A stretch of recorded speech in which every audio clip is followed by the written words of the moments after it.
We're going to jump in now to some NBA stuff. Mm-hmm. So let's talk first about the trade that happened first chronologically. So that's Sure. the Porzingis trade. Yeah. So Dallas traded away Dennis Smith Jr., Wesley Matthews, DeAndre Jordan, and 2 future first-round picks. They will be decided. It's because they basically don't have next year's pick, most likely, unless they're in the top 5 with Atlanta. So those things get worked out once that pick, they figure out which pick that is. But they basically have 2 future first-round picks.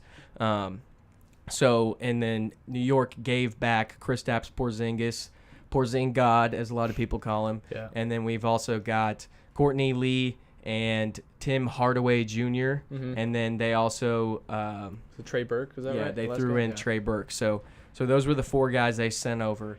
What do you think this means for? Well, I guess I should say we'll talk about that in a little bit. But let's say just who right off the bat, who do you think won that trade? Just basically looking at it on paper, you can look at the Mavs roster after that trade and say, wow, we've got another super team on our hands. Just because of the development that Luka Doncic has shown throughout the season, hands down, probably Rookie of the Year. You could probably agree with that. They actually took it down off of Vegas betting, like on sports website or like sports betting websites. That you can't even bet on who the Rookie of the Year is going to be. It literally just says Luka Doncic is a shoe-in, basically. See the Knicks, they needed to make that trade. Kristaps wanted out. They got DeAndre Jordan, who's a very solid big guy. As a Clippers fan, I'm a big fan of DeAndre Jordan, all the things that he's done in his NBA career. Even though y'all locked him in a room. Right, yeah. Well, okay. Yeah. But Wesley Matthews is a solid wing player. I think, Courtney Lee, Trey Burke, kind of hitting like the end of their stride, I would say. Right. They're just kind of role players for y'all now. But Kristaps Porzingis is going to be a franchise player. Definitely going to fit right into the system. Playing with people like Dirk, you can mentor him and kind of train him into being even better than he already is. I mean, people have been pretty skeptical about Porzingis' return just because it's really hard for someone taller than 7 feet to come back from such a big injury like that, especially tearing your ACL.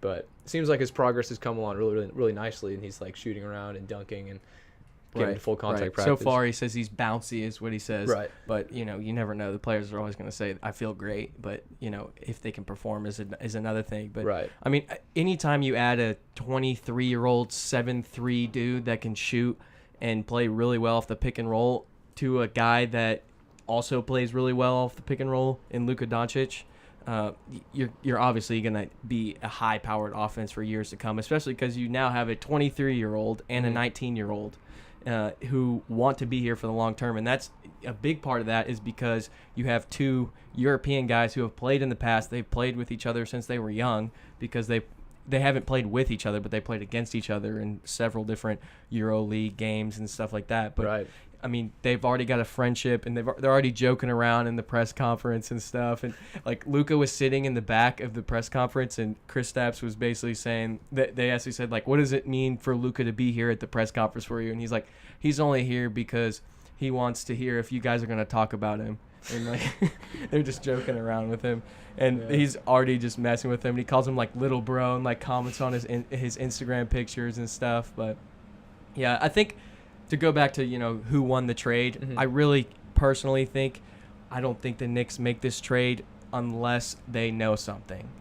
And to me, I mean, there's rumors that Kristaps and his brothers, the Porzingis brothers, that always have seemed to be the ones talking for Kristaps, but they essentially went into the office supposedly and said, trade us, and here's a list of teams that we want to go to. But that's just, rumored hearsay, but who knows what really happened and when that happened. But I think the Knicks kind of listened to that, and they apparently, I mean, according to Mark Cuban, who was on 105.3 The Fan in Dallas, he said basically that, the Knicks, they had expressed interest to the Knicks since, he had been good. Porzingis had been, just the perfect guy in Dallas, and they really wanted him there before Luka even showed up. And they basically said, anytime you're looking to get rid of Porzingis, call us first. Wow. And they basically, according to Mark Cuban, they called them and they said, "Here's the deal," and they said, "Okay." It was not a long phone call. It was a very short conversation, and they really just got right to it. Because I remember seeing the rumors on Bleacher Report and things like that, and then I look at my phone 20, 30 minutes later, and it says breaking. Trade has happened. I'm like, that was fast. Woj had a list of teams, and Dallas wasn't even on there, which is crazy. It's the first time he's been wrong, huh? Yeah. I think the only thing for Dallas, for me, that makes it seem like I really think this is an even trade, just in the fact that New York could get Kyrie and KD this summer. Right. And you have to take that into consideration. Absolutely. And then you also have to take into consideration that the Mavs also took on Tim Hardaway Jr.'s contract, which is – the Knicks have been trying to get rid of that since they signed it. I mean, it was a 4-year, $70 million contract for a guy that averages 20 points and is a suspect defender. Yeah, so, seems like another Evan Turner type deal. Yeah, so, I mean, essentially you're giving him $17 million this year, and then next year you're also going to have to give him $17 million, and you also have Harrison Barnes on your books for $24 million next year. Right. So the issue is that you now have you don't have a lot of cap space. But the one thing with Kristaps Porzingis and Luka Doncic is your two stars aren't taking up very much cap space. Right. So that helps huge. you. And one thing that could benefit the Mavs, that because Kristaps Porzingis would be a so-called restricted free agent this summer, the Mavs could wait to sign him and go way over the cap. Right. So they could essentially wait to sign, and they're allowed to go over the cap on a player that's technically they have their rights. So there's still an opportunity there. Right. But I really think this is an even trade because I really feel like the Knicks just know something about KD. They're making some offseason moves for sure, and Dennis Smith has such high potential. Right. I love Dennis. He just didn't play well with Luka. I think that was the one thing. But and then let's talk about the Tobias Harris trade for your Clippers. Yeah. So the Clips send Tobias Harris, Boban Marjanovic. I just love the memes of Boban just going crazy. Like Rob Perez posts all the videos of him dunking, and it's basically just him just lifting up his arm and dunking without even leaving his feet. So I love that so much. And they sent Mike Scott, and then they also got back Landry Shamet, Wilson Chandler, and then they got 2 firsts and 2 seconds out of it. Right. So for me, I think this benefits both sides. But what is your opinion as a Clippers fan? Well, so I woke up this morning to see this notification, and all I saw was Tobias Harris traded, and I was so sad. But then I looked at it more, and I really like what we got. Landry Shamet, people don't really know. He's not a household name. He's a rookie. Yeah, good Wichita 2K player. Knocks good down 2K threes. Player.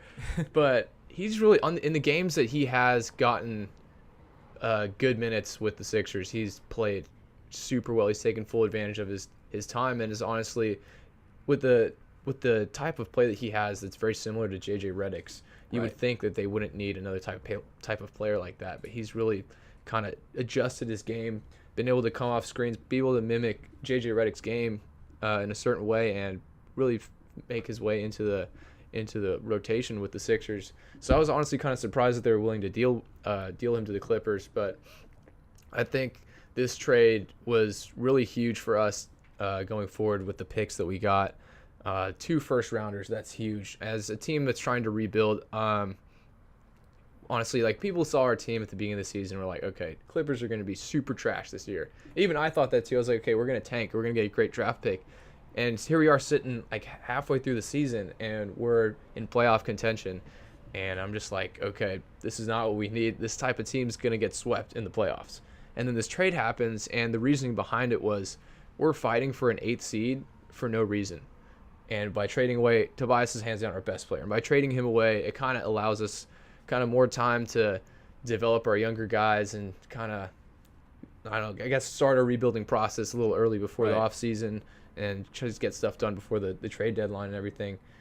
So I like the trade. Yeah, I like the trade for both sides because, I mean, since Elton Brand took over as GM for the Philadelphia 76ers, he's just made win now moves. I mean, they gave up their 2021 Miami Heat pick, which is going to be, I mean, by that point, Miami's probably not going to have a lot of assets, and they're not going to be very good. And their 2020 first-round pick, which is a protected lottery pick. Right. So at that point, you're basically going to be getting some really good guys in the future. And for the Clippers, that's really what you need instead of treading water and shooting for that 8 seed, like you said. Absolutely. So I like this trade for both sides because it gives Philadelphia a chance to, get better than what they were. And, for Clippers to rebuild for the future. Absolutely. For sure. And this also kind of puts us into the Anthony Davis talk. It definitely, with all those valuable draft picks that we got. Right. And from what we know, the Pelicans are looking for draft picks. That's what they asked from the Lakers. Yeah, you're loading up on assets. Offer, like, okay, we don't want that. We want that and more draft picks. Right. And the Clippers have. Yeah, and speaking of the Anthony Davis trade, the Lakers just rolled out their entire team. Right. Their whole starting five, just minus LeBron. This was their last offer. Lonzo Ball, Kyle Kuzma, Brandon Ingram, Rajon Rondo, Michael Beasley, Lance Stevenson, and 2 first-round picks. That's like their whole team minus JaVale McGee. So much for just Anthony Davis and Solomon Hill, right? Yeah, and that's taking on the incredible, another bad contract that we were talking about, bad contracts, Solomon Hill, who's a bad contract. Oh, yeah. And then you're willing to take that on and basically give up 3 of, probably some of the better prospects in the NBA right now and 2 first-round picks. And then 3 veterans who can really contribute to a team. Right. But I mean, you do have to say, if you're the Pelicans, what has been the result of all these guys being together, and what's the problem with Lonzo and his dad, who doesn't want him to play in New Orleans? Exactly. There's they just got rid of Rondo too, and they'd be getting him back. Right. Yeah. Not really ideal for them, but for me, the Lakers, I wouldn't give up your whole team. You have so many assets, and you still have the chance of getting him in the offseason without giving up all these assets. And they're not even in the playoffs right now. Who knows if Anthony Davis comes in, if they can even get back and even make an 8 seed and then get swept by the Warriors. Right. For me, it's just hold the brakes. Just wait until... I would not trade for him any sooner or later than June.